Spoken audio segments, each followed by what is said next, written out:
આજના તાજા અને મુખ્ય સમાચાર. પાકિસ્તાનના ખૈબર પખ્તૂનખ્વામાં શ્રેણીબદ્ધ બોમ્બ વિસ્ફોટમાં 7 લોકોના મોત થયા. Blast in Pakistan.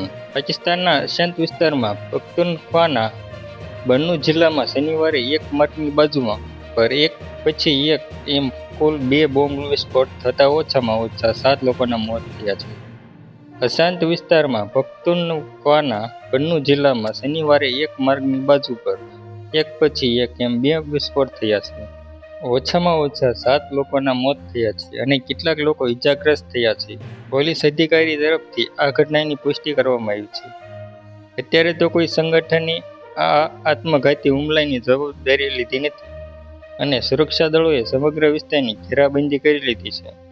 પોલીસની માહિતી પ્રમાણે પહેલા આઈઈડી વિસ્ફોટ એક યાત્રીવાહકને નિશાન કરીને કરવામાં આવ્યો હતો, જેમાં 5 લોકોનું ઘટના સ્થળ પર જ મોત નીપજ્યું હતું.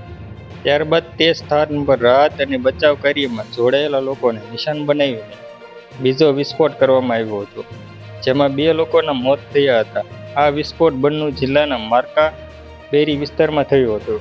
બન્નુ જિલ્લા પોલીસ અધિકારી યાસિર અફરીદીની માહિતી પ્રમાણે આ વિસ્ફોટ ત્યારે થયો કે જ્યારે માર્ગની બાજુમાં એક ઇમ્પ્રોવાઇઝ્ડ એક્સપ્લોઝિવ ડિવાઇસ ફાટ્યો હતો, જેમાં એક યાત્રીવાહકને તેની ઝપટમાં આવી ગઈ હતી. આ ઘટનામાં 5 લોકોના મોત થયા છે.